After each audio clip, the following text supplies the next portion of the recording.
자, 5회 하나님 말씀, 자, 우리 창세기 6장. 지난 시간에 우리가 6장 1절부터 4절까지를 일단 이제 개괄적으로 또 이렇게 살펴보면서 각 구절에 나오는 이제 그 존재들이 어떤 정체가 무엇인지를 말씀드렸습니다. 그렇죠? 예. 일단 내용을 한번 우리가 그 이제 요약도 하고 그 다음에 이제 그 이 신들에 대한 부분들을 한번 살펴볼게요. 왜냐하면 지난 시간에 여러분 그 기억을 되살려 보시면 하나님의 아들들이 이제 천사들이다 말씀드렸잖아요. 근데 여기 창세기 6장의 그 하나님의 아들들은 이 땅에 내려와 타락을 한 거죠. 그래서 인간의 육체를 입음으로써 사람처럼 나중에 홍수로 죽게 됐다고 말씀드렸죠. 그러니까 원래 영적 존재인 천사가 인간으로 육화해서 하나님 보시기에 비정상적으로 육체를 입고 그런 이렇게 사람의 딸들과 이렇게 자포남으로써 결국 그 하나님을 진노했기에 그들이 멸망했다 그랬죠. 자, 그래서 그 하나님의 아들들이 쉽게 말하면 이제 원래 신들이다라는 거죠. 시편 82편에 보면 그 존재들과 연결되면서 원래 그 하나님의 아들들, 천사들을 또 신들로 이렇게 불렸다라고 말합니다. 그래서 제가 일단은 먼저 다시 한번 또 요약하면서 좀 신들에 대한 개념도 한번 말씀드릴게요. 자, 하나님의 아들을 성경에서 얘기할 때는 첫 번째는 예수 그리스도를 말한다 말씀드렸죠. 두 번째는 이제 아담은 이제 예수님과 달리 창조된 하나님의 아들이라고 누가복음 3장 38절에 말씀했죠.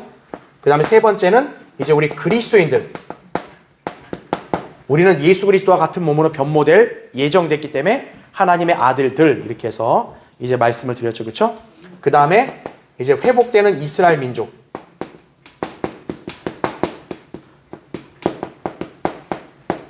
그러니까 이스라엘은 민족적인 하나의 아들, 민족 단위의 아들이다 이렇게 보시면 되는 거고, 마지막이 누구라 그랬어요? 천사들이 하나님의 아들들이다라는 거죠. 그래서 지금 창세기 6장에 하나님의 아들들이라 했을 때는 바로 누구를 가리키는 거예요? 이들을 가리킨다라는 거죠. 이제 이들이 어떻게 하는 거예요? 사람의 딸들과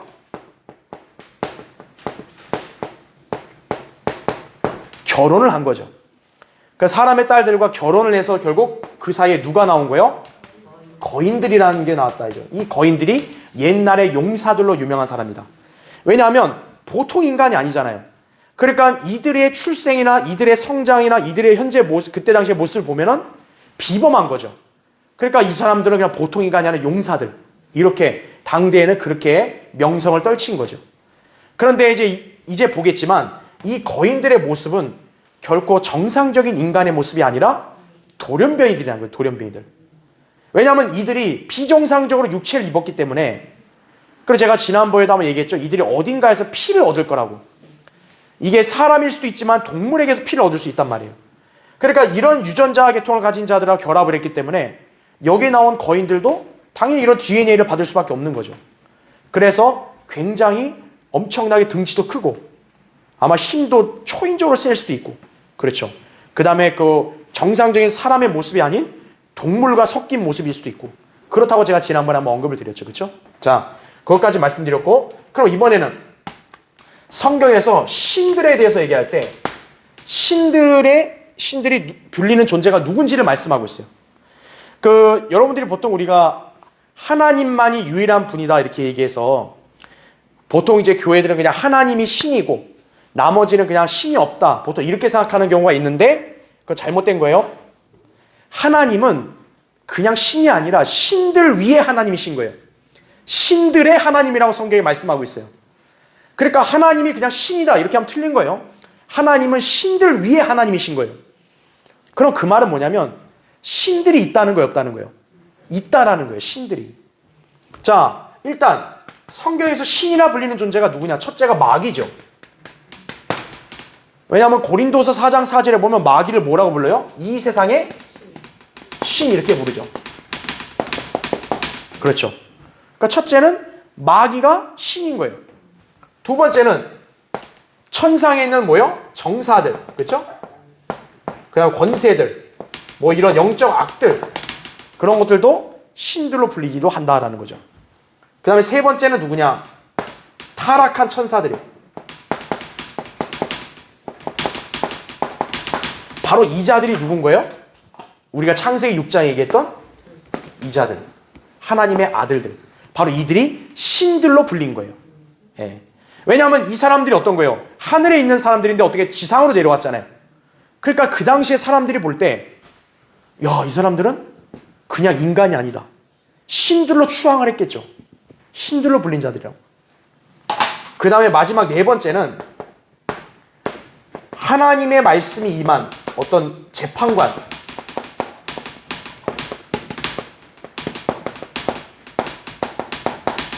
뭐 하나님의 말씀이 임한 건 재판관도 있고 있잖아요. 그런 사람들을 신들로도 불렸어요.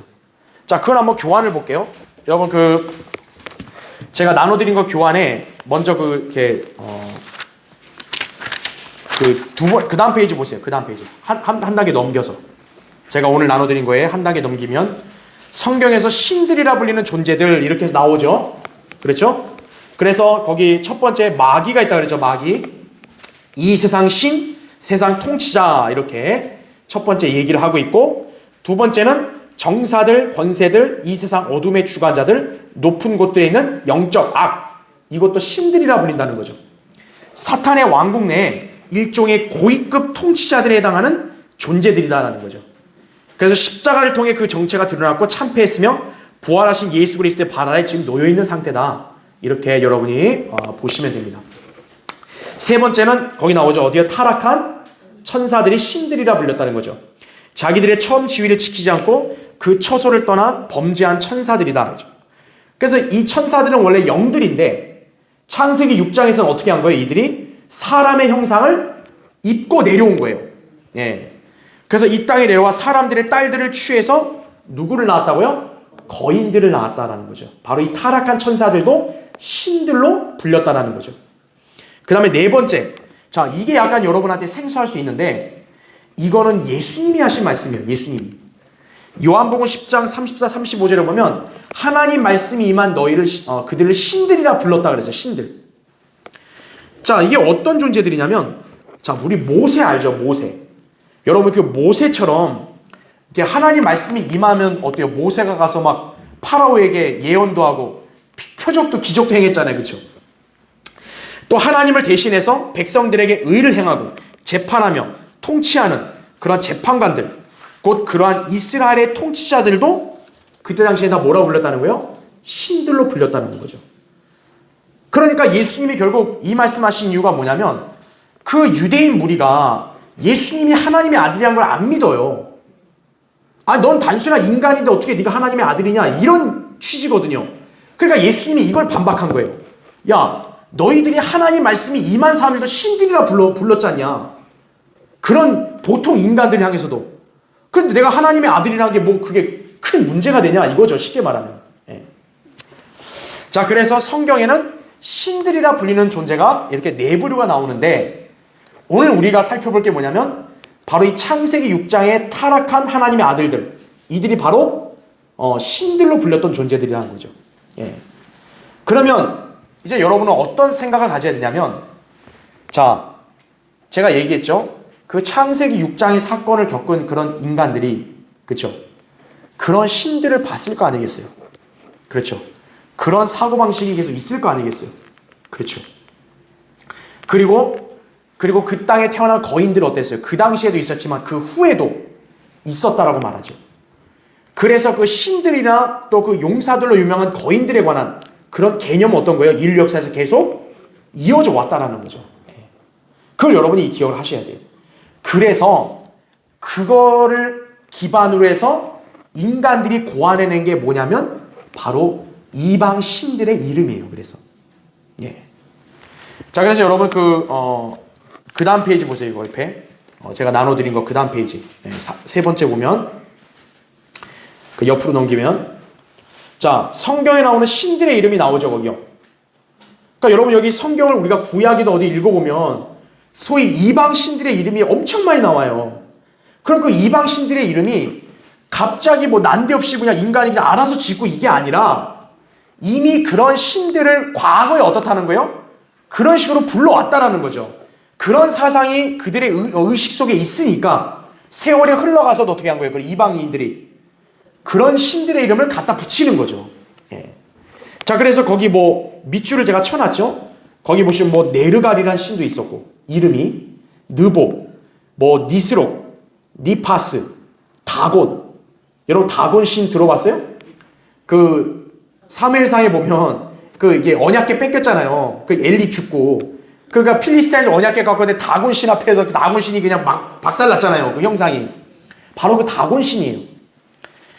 그 다음에 다이아나, 예, 이따 우리가 보겠지만 사도행전 19장의 에베소 성읍에는 다이아나 형상을 만들어서 파는 그런 장인이 있었다고요. 그러니까 그 성읍 사람들이 다이아나 여신을 갖다가 신봉하고 있는 거예요. 근데 그들이 왜 그 여신의 이름을 다이아나라 불렀냐? 그게 오래전에 그 신들에게서 다 사상이 이어졌기 때문에 이들이 그런 이름이 딱 붙일 수 있었던 거죠. 갑자기 이런 이름을 떠올린다는 게 쉽겠어요? 어렵죠? 왜 이런 이름이 나왔냐? 과거에도 그렇게 불렸던 적이 있었기 때문에 이렇게 나온 거란 얘기죠. 그 다음에 림몬, 머큐리, 몰렉, 몰록, 밀콤, 그 다음에 바알. 여러분 바알 선지자 이름 많이 들어봤죠? 바알신, 그렇죠? 바알. 그 다음에 벨, 그렇죠? 이게 이제 바빌론에서 주로 이제 신봉한 그런 신이죠. 벨. 그 다음에 수콧 분호, 그 다음에 이남멜렉, 아드람멜렉, 아스타롯, 이스토렛. 이런 많이 들어봤죠? 아스타롯. 아스타롯이 여신이죠, 바로. 그렇죠? 이스토렛. 그 다음에 이시마. 그 다음에 주피터. 주피터는 우리가 이제 그리스 로마 신화에 나오는 제우스 있죠. 그걸 제우스를 말하는 거죠. 그 다음에 카스토, 크모스, 그 다음에 카운, 몰록과 키운의 장막이라부터 얘기할 때 그 카운, 그 다음에 렘판, 티트락, 그 다음에 탐무스. 이런 탐무스 많이 들어봤죠? 예, 그렇죠. 예, 그런 식으로. 자, 이러한 성경에 나오는 신들의 이름이 굉장히 많아요. 그러니까 이 땅의 그 이방의 온 민족들이 자기들이 신봉할 신들을 그 옛날에 그런 어떤 타락한 천사들 있죠. 그런 사람들의 부른 이름들이 의식이 남아있으니까 이런 이름들로 자기들이 이제 원하는 대로 다 갖다 붙이는 거죠. 예. 그래서 왜 이방 신들이 이렇게 많고 아니 이런 신들의 이름이 대체 어디서 생겼냐 라고 했을 때는 여러분이 의아할 필요 없이 바로 어디서 기원했다 보면 돼요? 창세기 6장에 바로 그 타락한 천사들 그리고 용사들 그런 자들로 기인이 되어 왔다 이렇게 생각하시면 된다는 거예요. 예. 자, 그래서 여러분 성경 한번 찾아볼게요. 고린도전서 한번 보세요. 고린도전서.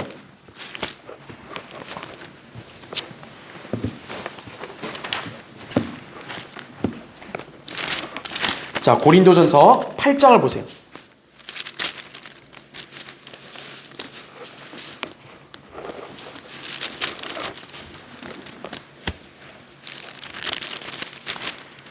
자, 고린도전서 8장 거기 5절을 보시면 비록 하늘에나 땅에나 신들이라고 불리는 그러면서 가로 보세요. 많은 신들과 많은 주들이 있어도 이렇게 나오죠. 자, 성경에 지금 바울이 여기서 기록할 때 뭐라고 얘기한 거예요? 신들이 없다고 그러지 않았죠? 하늘이나 땅이나 신들이라고 불리는 존재가 많이 있다는 거예요. 주들, 신들로 불린 존재가 많아요. 그런데 6절을 보면 우리에게는 오직 한 분 하나님 아버지가 계시니 만물이 그분께로부터 났고 우리도 그분 안에 있으며 또 한 분 주 예수 그리스도가 계시니 만물이 그분을 통하여 있고 우리도 그분을 통하여 있느니라 이거죠. 바울이 강조한 요즘 뭡니까? 신들은 있지만 진정으로 만물을 창조하신 유일한 분은 누구라는 거예요? 하나님이시지 이방인들이 믿는 신들이 아니다라는 걸 강조하는 거예요. 그러니까 신들이 없다는 말이 아니라 있는데 유일하고 능력 있는 분은 누구라는 권능 있는 분은 우리가 믿는 하나님 분이시다라는 거죠. 그럼 그들이 부르는 신들은 아무것도 아니라는 거죠. 존재는 하지만 그렇죠. 예. 자, 그렇게 우리가 볼 수 있는 거예요. 그래서 여호수아 22장 22절에 뭐라고 얘기냐면요. 하나님을 신들 중에 주 하나님이라고 말을 불러요. 신들 중에 주 하나님. 그러니까 신들이 없는 게 아니에요. 신들은 있는데 그들 중에서도 어떤 거예요?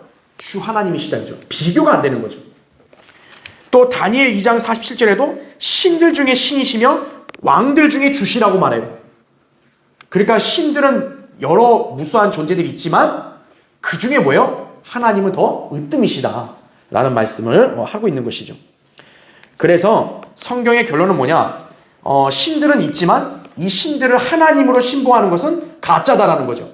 오직 성경의 주 하나님만이 참 하나님이시다. 이거를 우리에게 알려주고 있는 것이다. 이렇게 보시면 돼요. 자, 그럼 여러분 잠깐만 다시 맨 앞으로 넘어오세요. 맨 앞으로.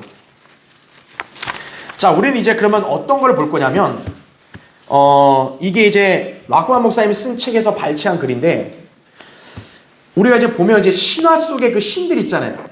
자, 신화 속에 있는 그 신들, 또 그리고 그 신들이 어디에 기원을 두고 있냐면, 사실 창세기 6장에 하나님의 아들들과 사람의 딸들이 결혼해서 누가 나왔다 그랬어요? 거인들이 나왔다 그랬죠. 그 거인들을 모토로 한 게 바로 뭐라는 거예요? 신화 속의 신들이었다는 거죠. 자, 글 한번 볼게요. 맨 앞에 넘어오셨죠? 보시면 티베트의 고대 라마 교도들은 라마 교도가 되려는 사람들에게 특이한 수술을 시행했는데, BC 2000년경에 행한 뇌 전두엽 수술로서 이마 정중앙에 있는 송가선이라는 분비샘과 관계 있는 수술이었다. 이를 통해 그들은 소위 제3의 눈이라고 불리는 모든 것을 보는 눈이 그 사람의 이마 한가운데 형성된다고 믿었다. 이런 유형의 외눈은 한국, 중국, 일본, 인도 등의 부처들도 달고 있으며, 특히 힌두교 여성들 사이에서는 상류 계급의 표식이 되어 왔다. 여러분, 이 힌두교나 이게 불교 그 국가에 가보면 이 여기 가운데 있잖아요. 가운데 뭐 점 같은 게 있잖아요. 그러니까 이게 뭐냐면 가운데 그 눈을 표시하는 거예요. 그게 눈. 그러니까 원래 눈이 있지만 여기서 이 의식을 행하여서 어떻게 된 거예요? 제3의 눈을 만든 거예요. 가운데 눈이 있다 이거죠. 그 눈 표시인 거예요. 자, 그러면 그 눈 표시, 눈이 한 개잖아요. 그렇죠? 외눈이죠. 외눈. 거기서 나온 게 소위 키클롭스, 그 신화의 신 나온 건데, 그러면 왜 외눈박이가 나올까요? 외눈박이. 자, 여러분이 한번 힌트 줄게요. 나중에 대환란 때 적그리스도는 뭡니까? 애꾸눈이죠. 애꾸눈. 외눈이죠. 외눈. 스가랴 11장에 보면 그 눈과 오른팔이 다쳤다 그랬잖아요. 외눈이죠. 왜 신화 속에는 그런 애꾸눈, 외눈, 눈이 한 개인 거, 이런 게 많이 나올까요? 바로 사탄적인 사상이 유입된 거예요. 그게 바로 여기에 나오는 그 외눈도 뭐예요? 바로 이 가운데 눈, 이게 외눈도, 외눈박이, 바로 적그리스도를 암시하고 있는, 암암리에 그거를 이렇게 보여주는 거예요. 이게. 자, 계속 보세요. 글을. 그 원조는 신들이라 불리는 거인들의 세계에서 내려온 것으로 알려져 왔는데 이거죠. 그러니까 쉽게 말하면 여기에 그런 원조가 신들이라 불리는 이 거인들의 세계에서 왔다는 거예요. 이와 관련하여 몇몇 탐험가들이 티베트의 수도원들 아래에 뚫려있는 동굴 안에 들어갔다가 간신히 살아나온 적이 있었다는 거죠. 그러니까 이제 탐험가들이 그 티베트 이 사람들이 이런 게 궁금하니까 그 수도원들의 그 동굴 안으로 한번 들어가 본 거예요. 그랬더니 깜짝 놀란 거죠.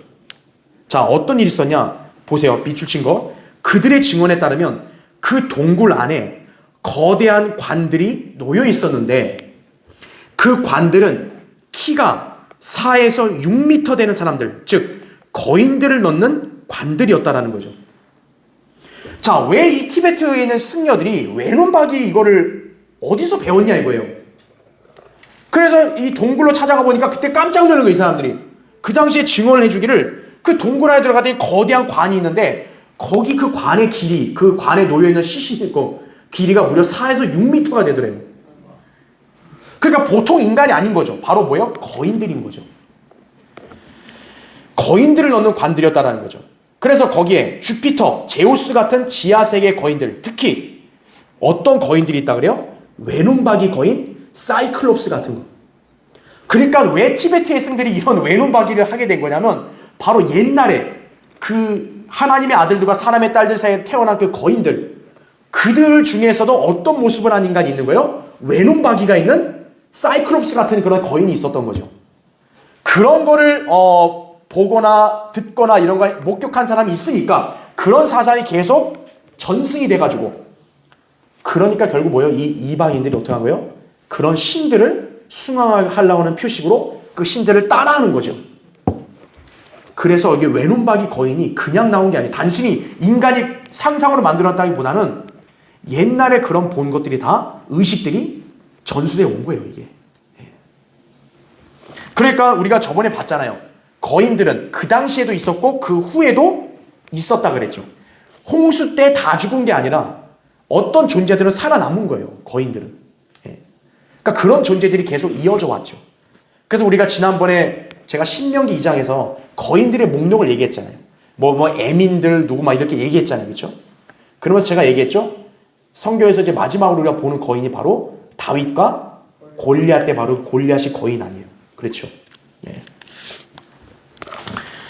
자, 그래서 그 글을 보면 또 그 관들의 색깔은 모두 검은색이었대요. 왜 검은색일까요? 어두운 색이죠. 그렇죠? 그 관들을 지키는 사제들은 모두 검은 옷을 입고 있었으며 터널로 통하는 문들은 온통 검은색으로 칠해져 있었다고 한다 이거죠. 그러니까 탐험가들이 얼마나 무서웠겠어요. 그렇죠? 그냥 보통 인간의 시신이면 그럴 텐데 엄청난 거인의 시신이, 그렇죠? 그걸 보고 깜짝 놀란 거예요. 네. 자, 그래서 신화 속의 신들은 거저 나온 게 아니라, 처음 나온 게 아니라 다 그런 거인들을 모토로 해서 나온 거구나. 그래서 우리는 어떤 부분을 짐작할 수 있냐면, 우리가 그리스 로마의 그런 신화에 나오는 여러 그 신들의 모습들 있잖아요. 그 모습들 중에는 실제로 그 옛날에 창세기에 거인들의 모습과 흡사한 것들도 많이 있을 거란 얘기죠. 그런 것들이 이어져 왔다 이렇게 보시면 돼요. 자, 그래서 여러분 이제 넘어오셔서 자, 이번에 네 번째 페이지 보세요. 이제 네 번째 페이지에 보면 자, 외계에서 내려온 신들, 이러한 제목이 있어요. 외계에서 내려온 신들. 예, 여러분 거기 네 번째 페이지 보면 외계에서 내려온 신들. 예. 이제 보시면 네 번째 외계에서 내려온 신들이 있습니다. 자, 이거는 이제 제가 이제 락커먼 목사님의 주석 성경에 이제 발췌가 된 건데, 여기에 보면요, 이 신들의 계보가 나와요. 신들의 계보. 그러니까 요거는 여러분들이 이제 그 시간 낼 때 한번 집에서 한번 읽어보세요. 읽어보시면 알겠지만 결국 이 신들의 이 특징을 보면요, 굉장히 음란해요. 그래서 막 별의별 그런 인간들끼리 막 심지어는 막 자기 친족끼리 이렇게 근친상간도 하고 그렇게 해서 자식도 낳고, 이게 어떻게 보면 이제 그리스 로마의 그 난잡한 그런 변태 성욕의 신들이거든요. 바로 그 신들이 여기 보면 이제 우리에게 익숙한 계보들이 다 나온다고요. 제우스도 나오죠. 그 다음에 또 여기 보면 님노도 나오죠. 예, 그리고 또 제우스가 이제 자기 그 형제들 누이들을 얘기할 때 포세이돈, 하데스, 헤라, 데미테르. 자, 이런 것들이 다 뭐냐면 그 당시에 뭐라는 거예요? 인간들이 그 거인들을 이렇게 이름을 자기들 식으로 이렇게 다 불렀던 적이 있었다라는 거죠. 예. 그래서 여러분 이제 그거를 쭉 보시면 돼요. 그래서 우리가 그 증거를 한번 볼게요. 여러분 사도행전 보세요. 사도행전 14장.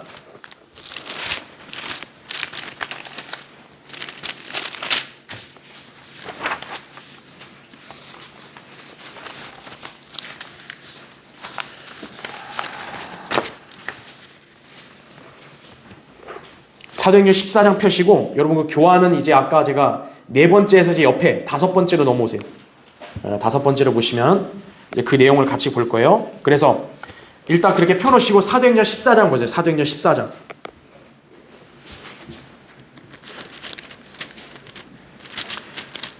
자, 제가 사도행전 14장을 읽을 때 여러분도 잘 보시고, 이 사람들, 루스트라의 성읍의 사람들이 바울과 바나바에 대해서 어떤 반응을 하는지 잘 보세요. 거기 14장 보시면 8절 보세요. 8절. 14장 8절.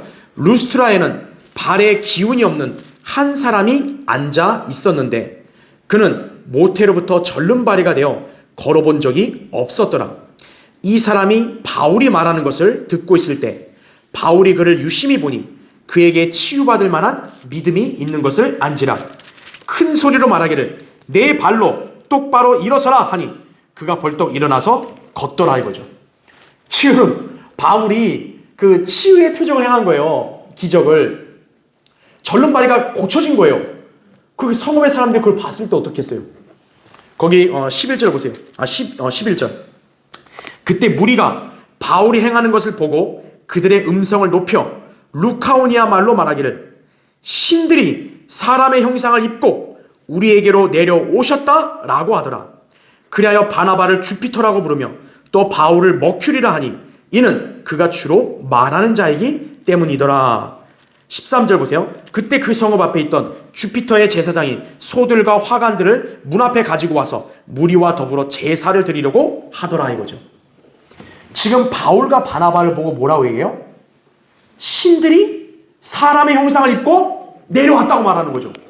아니 왜 이들이 갑자기 이 말을 하죠?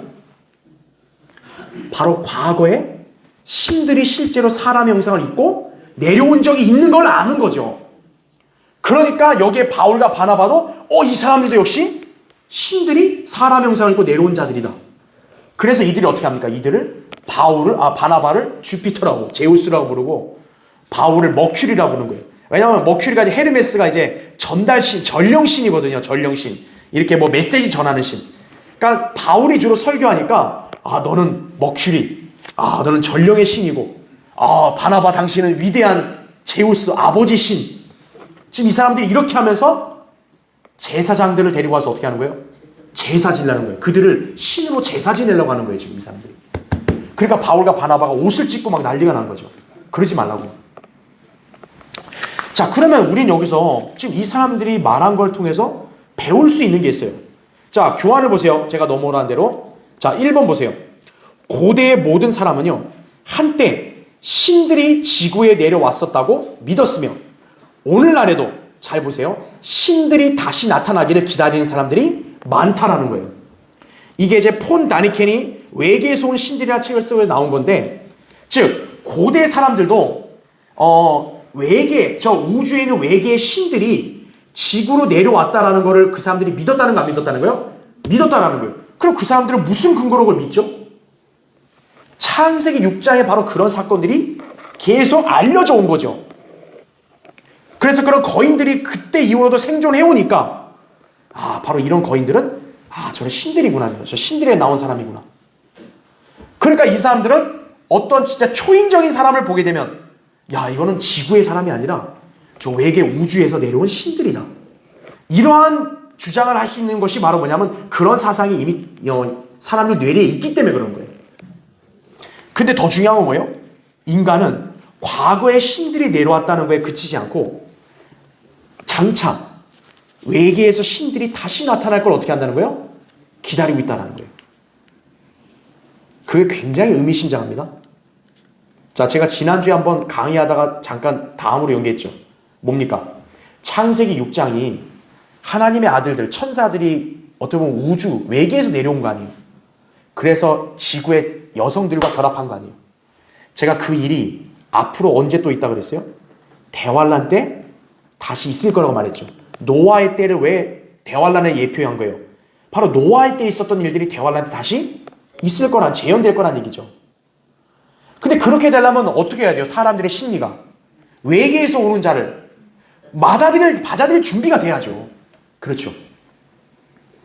그러한 지금 정서를 계속 어떤 거예요? 세상이 그렇게 형성을 하고 있는 거예요. 그런 정서와 풍토를 계속 만들어가고 있는 거예요.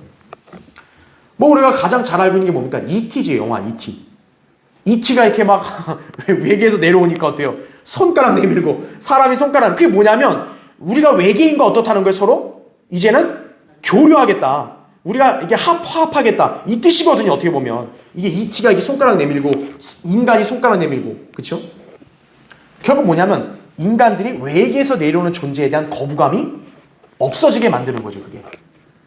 그러니까 왜 그런 게 자꾸 형성이 돼 가고 있는 거냐? 그래야 대환란 때 이런 일이 자연스럽게 일어나니까. 창세기 6장 때처럼. 그렇죠. 자, 그래서 아까 우리 읽었던 대로 이 성읍의 사람들이 신들이 사람 형상을 입고 내려왔다 이거예요. 그러니까 우리는 뭘 할 수 있는 거예요? 창세기 6장의 그 하나님의 아들들, 천사들도 사람으로 분명히 나타났다라는 거죠.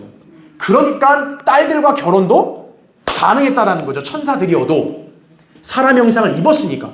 그걸 바로 이 사람들이 증언해주고 있는 거 아니에요. 네. 자, 그 다음에 그 교환의 두 번째 보세요. 이 땅에는 외계에서 온 이 신들을 숭배하고 섬기는 누가 있다 그래요? 제사장들이 있다는 거죠. 자, 근데 더 신기한 게 뭐냐? 그 숭배는 바로 뭐와 연관되어 있어요? 소들과 연관되어 있어요. 왜 제사 지내면 항상 이렇게 소와 연관돼서 제사를 지낼까요? 제가 얘기했죠? 사탄이 원래 그룹이라 하잖아요. 덮는 그룹. 사탄의 얼굴 모습이 원래 뭐라 그랬어요? 황소라 그랬죠. 바로. 그래서 뭘 이렇게 제사 지내고 숭배할 때는 항상 어떤 머리를 갖다 놔요? 황소 머리죠. 황소 뿔. 그죠? 바로 이 바알 숭배자들, 특히 이 신들을 숭배하는 제사장들이 소들과 연관되어 있다는 것은 참 의미심장하다고요. 바로 그 소 모습을 한 게 바로 마귀이기 때문에 그런 거죠. 자, 그 다음에 세 번째 보세요. 교환에 사람들이 기다리는 두 신. 자, 지금 바울과 바나바가 오니까 사람들은 이때다 싶어가지고 이 사람들 신들이라 그러잖아요.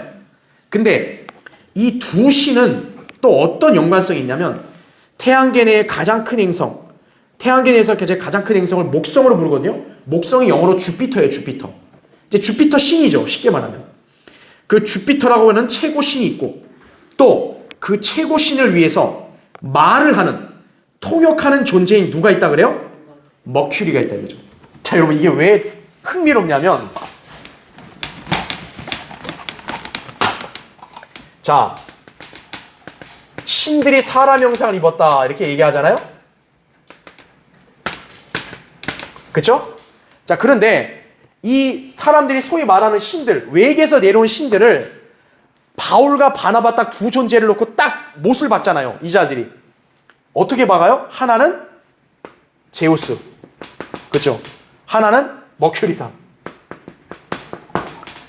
그래서 지금 보면요, 이게 신이잖아. 이게 제우스가 이제 자기가 뭐 완전 신 중에 이제 최고봉이거든요. 머큐리는 뭐 하는 자냐면 말을 하는 자예요. 말을 하는 자.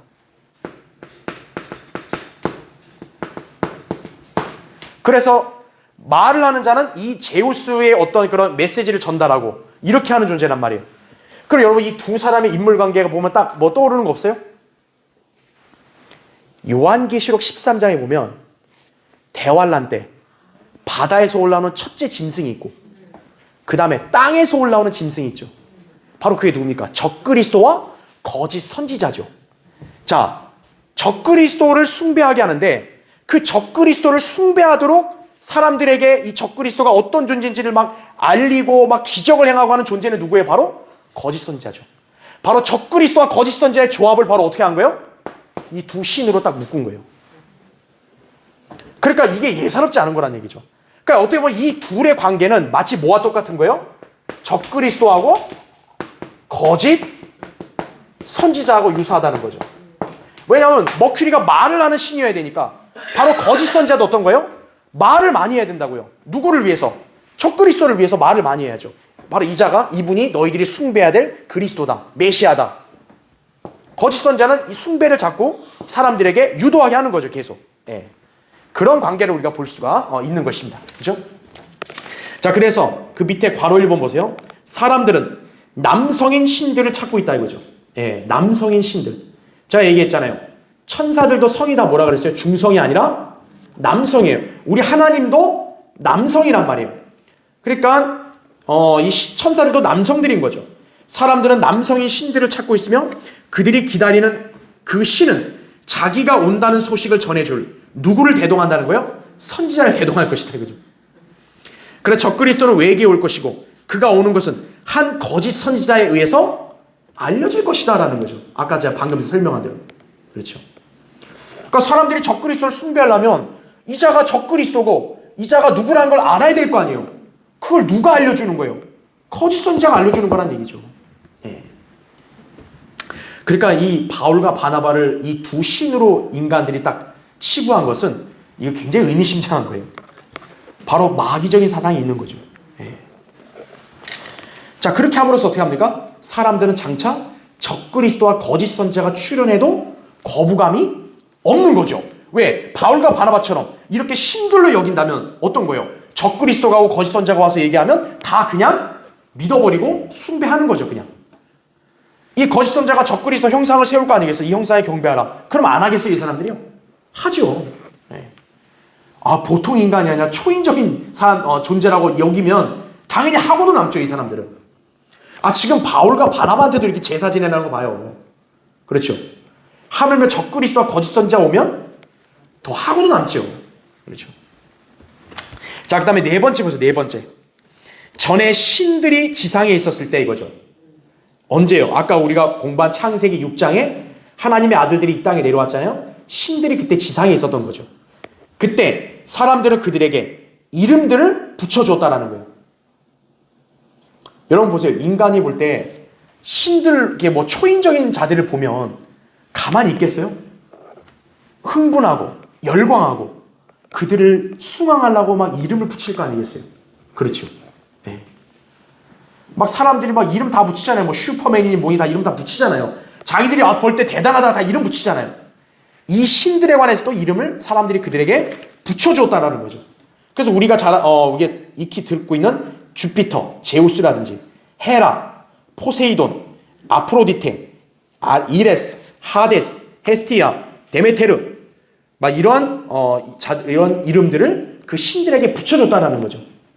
그 다음에 그들과 사람들의 딸들 사이에 태어난 거인들에게도 이름들이 어떻게 된 거예요? 붙여줬다라는 거죠. 예를 들어 뭐 오딘이라든지 또 프리가, 토르, 그 다음에 발데르, 호르드, 티르, 하임달, 뭐 발크리에스 같은, 그렇죠? 예.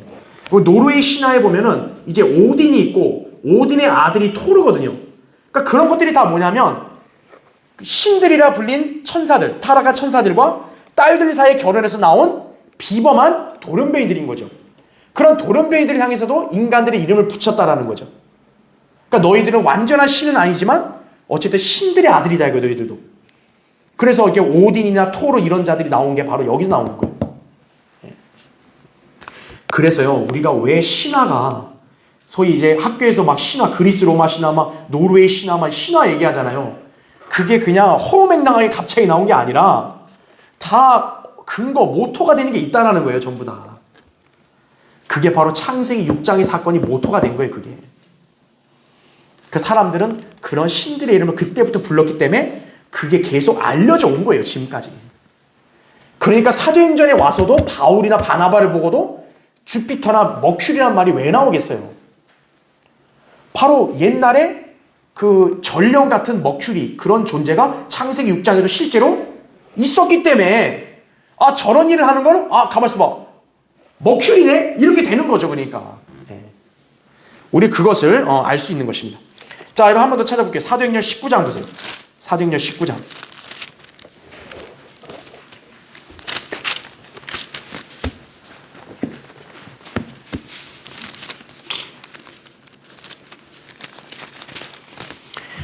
자, 19장 거기 24절 보세요.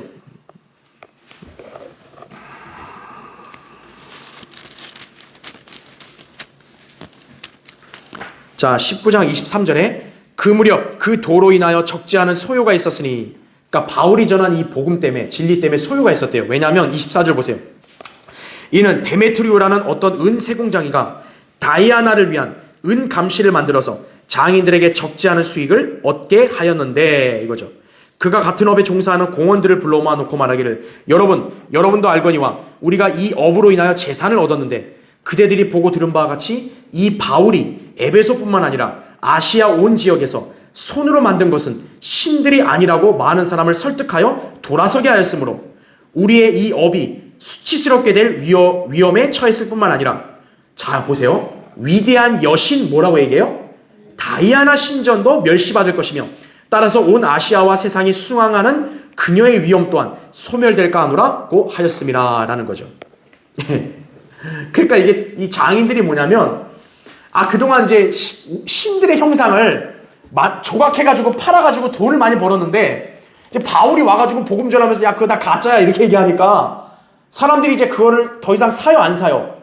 안 사죠. 그러니까 이 사람들이 당연히 매출이 떨어지는 거죠. 이거 바울 때문에 우리 장사 망했네 이거죠. 그 지금 이걸 이제 선동하는 거예요, 이 사람이. 그런데 여기서 보시면 다이아나라고 그러죠. 자기들의 위대한 여신이라고. 그러니까 그 당시에 그 성읍에 있는 사람들이 그 자기들이 숭배하고 신봉하는 여신의 이름이 뭐로 진 거예요? 다이아나로 진 거예요.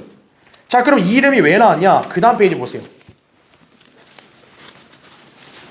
그 다음 페이지 보시면은, 자, 다이아나는 어떤 신이냐면 해와 달의 여신이에요. 해와 달의 여신.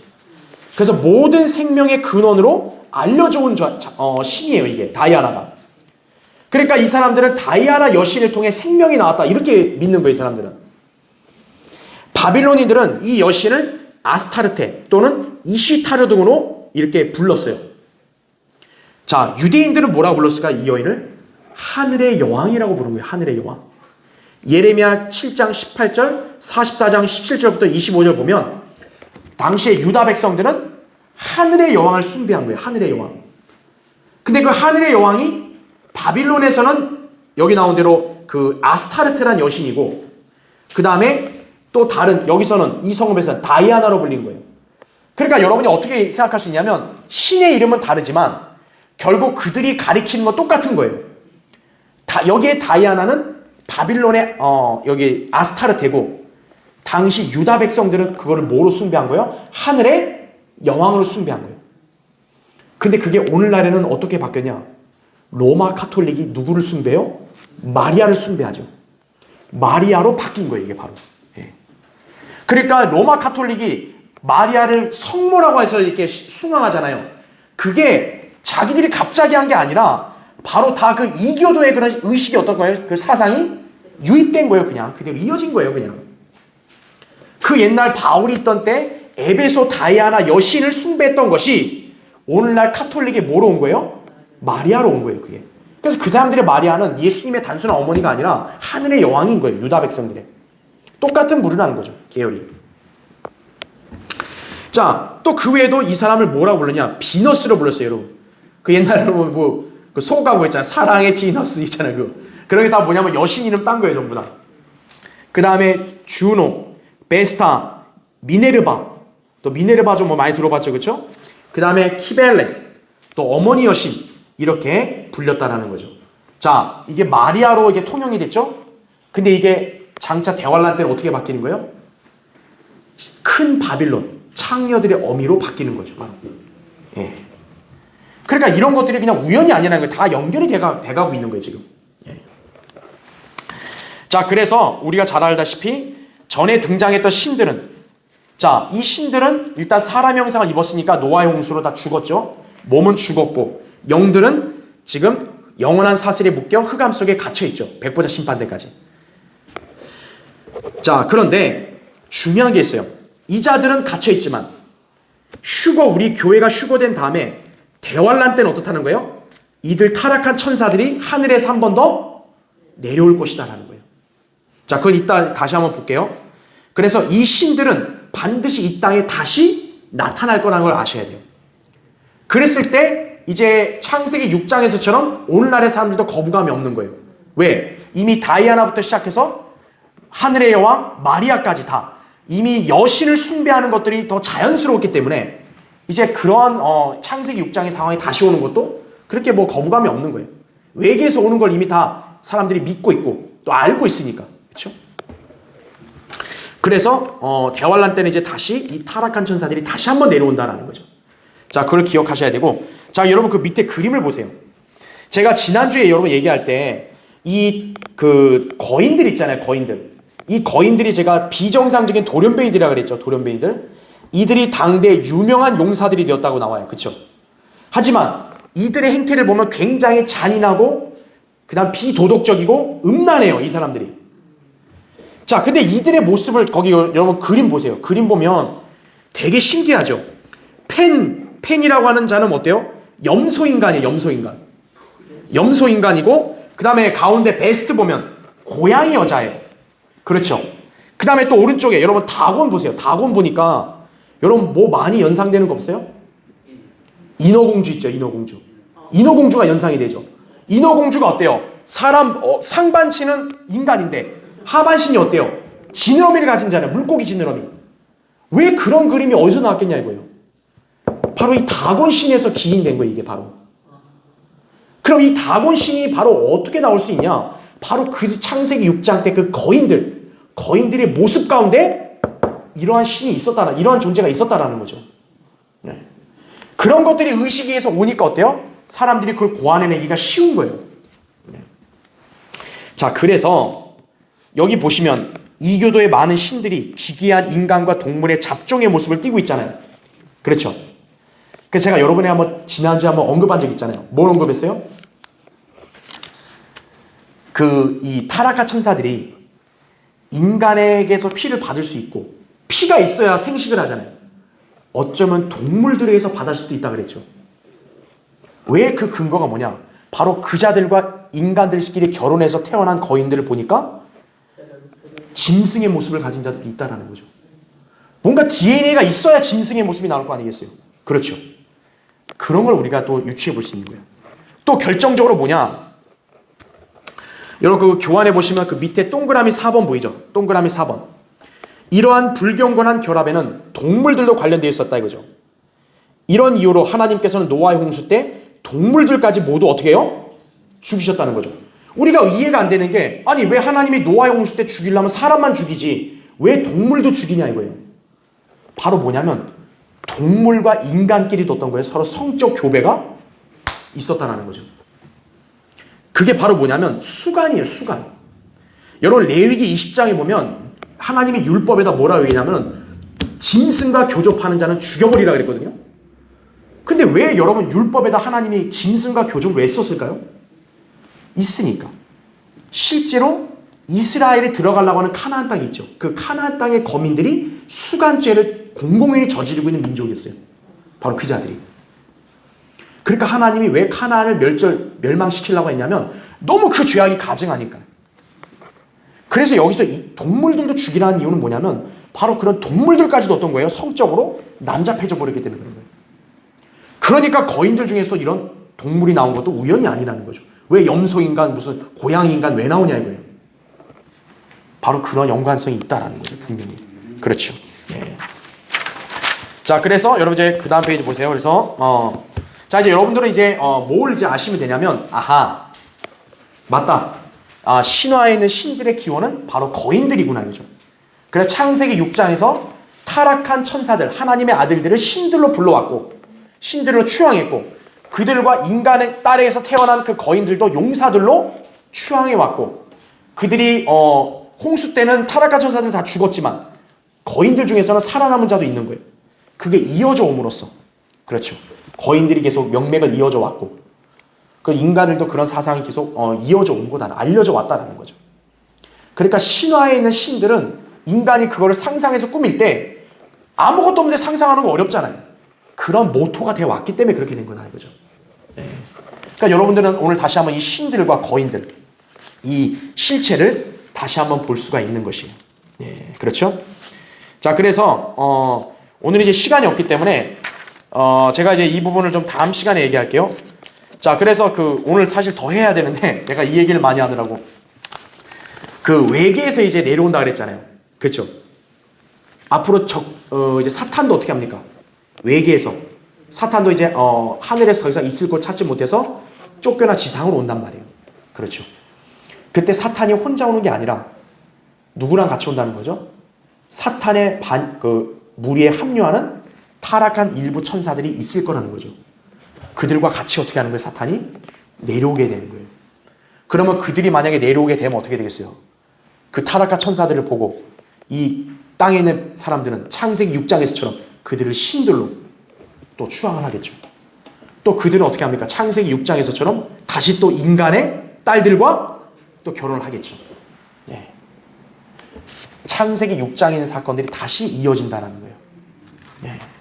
그래서 성경에는 대환란을 노아의 날들과 같다라고 말씀한 이유가 바로 그거예요. 그래서 자, 이 부분은 더 자세하게 얘기해야 돼요. 왜냐하면 이 외계인에 대한 연구는 분명히 사람들이 굉장히 흥미있어하고 여러분 이 교환을 마지막 다음에 한 번 더 가져오세요. 한 번 더.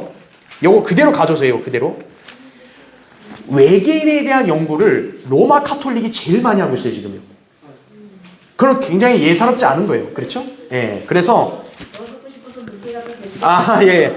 그래서 여러분들이 또 이제 제가 시간을 아껴드려야 되니까 더욱더 다음 주 예배에 기대감을 갖고 또 보시면 되는 거예요. 그래서 제가 다음 주에는 좀 더 이 역사적인 사건들 최근에 이어하는 시사 이슈들을 기반으로 해서 대환란 때 이런 상황들이 어떻게 예비가 되어 가는지 그리고 실제 대환란 때 사탄이 그때 올 때 어떻게 타락한 천사들이 같이 오는지 그 부분들 같이 한번 말씀을 드리겠습니다. 자 오늘 여기까지 하고 자 기도하고 오늘 예배를 마치겠습니다.